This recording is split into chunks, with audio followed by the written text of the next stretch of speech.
நீங்கள் சாறை அவர்கள் குடிப்பதற்கும் சக்கையை நாங்கள் பார்ப்பதுமாக ஒரு சூழ்நிலை நிலவுகிறது. அந்த நிலையை மாற்றி நாங்கள் வெற்றி பெறுகிற அரசாங்கத்தில் எங்களுக்கும் பங்கு வேண்டும் என்கின்ற கேட்கிற நிலைக்கு நாங்கள் வருவோம். ஆனால் இன்னொன்று, எங்களுடைய கூட்டணி என்பது திராவிட முன்னேற்ற கழக தலைமையில் இருக்கிற இந்த இந்தியா கூட்டணியில் தான் நாங்கள் இருப்போம். ஏன்னு சொன்னால், இன்றைக்கு பாரதிய ஜனதா, ஆர்எஸ்எஸ் போன்ற நச்சு பாம்புகளை அழிப்பதற்கான கூட்டணி இதுதான். எனவே அந்த காரணத்திற்காக மட்டுமே எங்களுடைய உரிமைகளை நாங்கள் இழந்து விட மாட்டோம். நாங்கள் கடமையை செய்கிற நேரத்தில் உரிமையும் நாங்கள் கேட்போம். கடமையும் செய்யணும், கடமை தவற மாட்டோம். ஆனால் எங்களுடைய உரிமைகளை நாங்கள் கண்டிப்பாக கேட்போம். எங்களுடைய சட்டமன்ற காங்கிரஸ் தலைவர் ராஜேஷ் அவர்கள் அதைத்தான் சொல்லி இருக்கிறார். நாங்கள் அதிக இடங்களிலும் போட்டியிடுவோம், அரசாங்கத்திலும் அதிகாரத்திலும் நாங்கள் பங்கு பெறுவோம் என்பதுதான் காங்கிரஸ் கட்சியினுடைய இன்றைய நிலை.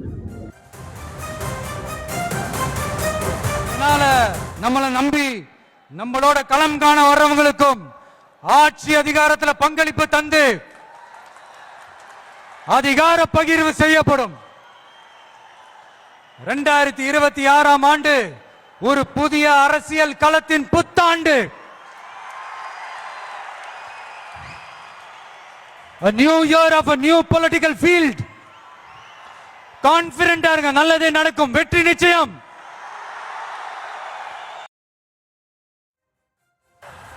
அதனால நம்மளை நம்பி நம்மளோட களம் காண வர்றவங்களுக்கும் ஆட்சி அதிகாரத்தில் பங்களிப்பு தந்து அதிகார பகிர்வு செய்யப்படும். 2026ஆம் ஆண்டு ஒரு புதிய அரசியல் களத்தின் புத்தாண்டு. A new year of a new political field. கான்ஃபிடென்ட்டா இருங்க, நல்லதே நடக்கும், வெற்றி நிச்சயம்.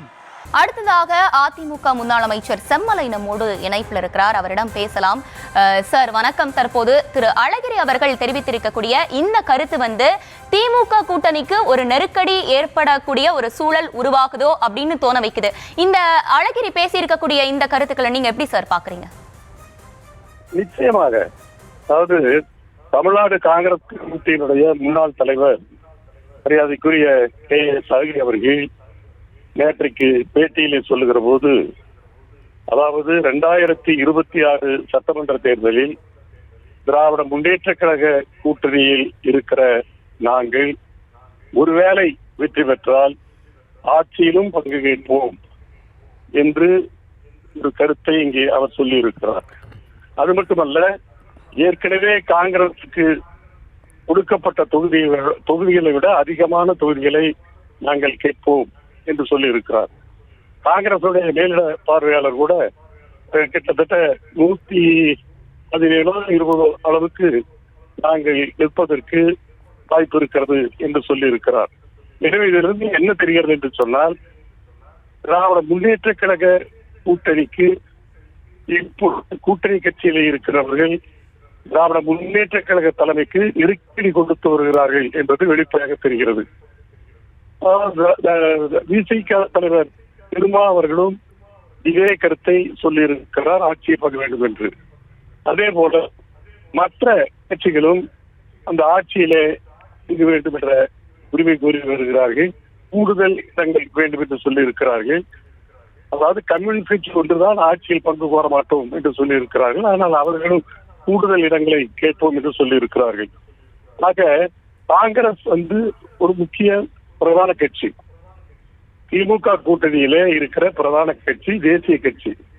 அவர் ஏற்கனவே திமுகவை இந்த 2G விவகாரத்தின் போது அவர்கள் இந்த ஆட்சி செய்து 63 இடங்களை இரட்டி பெற்றார்கள் என்பது நாம் அறிந்த உண்மை. ஆனால் 63 இடங்களை பெற்று காங்கிரஸ் வெற்றி பெற்ற இடம் வெறும் 5 தான், 5-6. எனவே அவர்கள் இடங்களை அதிகமாக கேட்டு தர வேண்டும், ஆட்சியிலே இடம் பெற வேண்டும் என்று இப்பொழுது இருக்கிற காங்கிரஸ், தமிழ்நாடு காங்கிரஸ் கமிட்டி தலைவர் செல்வ பெருந்தகையும் இதே கதை சொல்லியிருக்கிறார். ஆக இது திமுகவுக்கு ஒரு நெருக்கடி தான். எனவே அந்த கூட்டணியிலே குழப்பம் வர துவங்கி இருக்கிறது. கூட்டணி ஆட்சி என்கிற அந்த நிலைப்பாட்டில் அவர்கள் உறுதியாக இருக்கிறார்கள் என்றுதான் நேற்றைய தினம் KS அழகிரி அவர்கள் பேட்டியிலிருந்து நம்மாலே புரிந்து கொள்ள முடிகிறது. சார், இப்போ முந்தையே பார்த்தோம்னா ஆட்சியில பங்கு வேண்டும் அப்படின்னு தமிழக காங்கிரஸ் சட்டமன்ற குழு தலைவர் ராஜேஷ்குமார் கடந்த ஜூன்ல தெரிவித்திருந்தாரு. இப்போ திரு அழகிரி அவர்களும் அதே விஷயத்தை முன்வைத்திருக்கிறார். அப்படி இருக்கக்கூடிய நிலையில 2026 சட்டமன்ற தேர்தல் நெருங்கிக் கொண்டே இருக்கக்கூடிய இந்த சூழல்ல திமுக கூட்டணி உடைய வாய்ப்பு இருக்கா? காங்கிரஸ் கூட்டணி மாறும் நீங்க நினைக்கிறீங்களா? இல்ல, அதாவது என்னை பொறுத்தவரையில் உடையும் என்று நான் உறுதியாக சொல்ல மாட்டேன். காரணம், அவர்கள் கொள்கையிலே, கோட்பாட்டிலே அல்லது கருத்து வேறுபாடுகள் இருந்தாலும் அவர்கள் ஒரு புள்ளியில் சேருகிறார்கள். திமுக கூட்டணி கட்சிகள் ஒரு புள்ளியிலே சேருகிறார்கள். அது எந்த புள்ளி என்று சொன்னால் பிஜேபி எதிர்ப்பு என்கிற அந்த ஒரு புள்ளியில் சேருகிறார்கள். எனவே அந்த ஒரு எதிர்ப்பு இருக்கிறவரை இவர்கள் பிரிய மாட்டார்கள், கூட்டணி உடையாது என்றுதான் நான் நினைக்கிறேன். இருந்தாலும் இதை ஒரு சாக்காக வைத்துக் கொண்டு, இதை ஒரு காரணமாக வைத்துக் கொண்டு திமுகவுக்கு நெருக்கடி கொடுத்து, திமுக தலைமைக்கு ஒரு நெருக்கடி கொடுத்து அதிக இடங்களை தரலாம் என்ற எண்ணத்திலே அவர்கள் நிச்சயமாக செயல்படலாம். ஆனால் அவர்களுக்கும் தெரியும் கூட்டணி ஆட்சிக்கு திமுக தலைமை ஒத்துக்கொள்ளாது என்பது அவர்களுக்கும் தெரியும். இருந்தாலும் இந்த 2 கோரிக்கைகளை வைக்கலாம். ஒன்று, கூட்டணி ஆட்சியிலே பங்கு, அடுத்து அதிக இடங்கள். ஆக ஏதாவது ஒன்று நடக்கட்டும் என்ற அந்த ஒரு நிலைப்பாட்டில் தான் இன்றைக்கு கூட்டணி கட்சிகள் அவர்களுக்கு நிர்பந்தத்தை உருவாக்கி கொண்டிருக்கிறார்கள். எனவே கூட்டணி உடையாது அல்லது கூட்டணி அந்த கூட்டணி கட்சியில் அந்த கூட்டணி கட்சியில் வெளியேறாது என்றுதான் நான் கருதுகிறேன். இருந்தாலும் திமுகவுக்கு நெருக்கடி கொடுத்து, ஒரு சிக்கலை கொடுத்து எல்லோரும் கேட்க ஆரம்பித்தார். மதிமுகவும் கூடுதல் இடங்கள் கேட்கிறோம் என்று சொல்லுகிறார்கள், கம்யூனிஸ்டுகளும் கூடுதல் இடங்கள் கேட்க போகிறோம் என்று சொல்லுகிறார்கள்.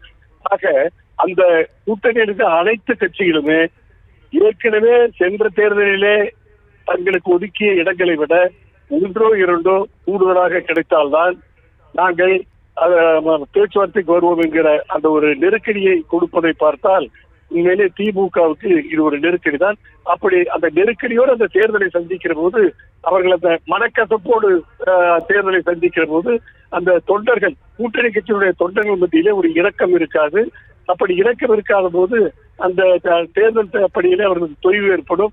எனவே சில இடங்களிலே இதற்காகவே தோல்வி ஏற்படும். அதுதான் சொன்னேன், 63 இடங்களை அன்றைக்கு பெற்ற காங்கிரஸ் வெற்றி பெற்றது 5-6 இடங்கள் தான்.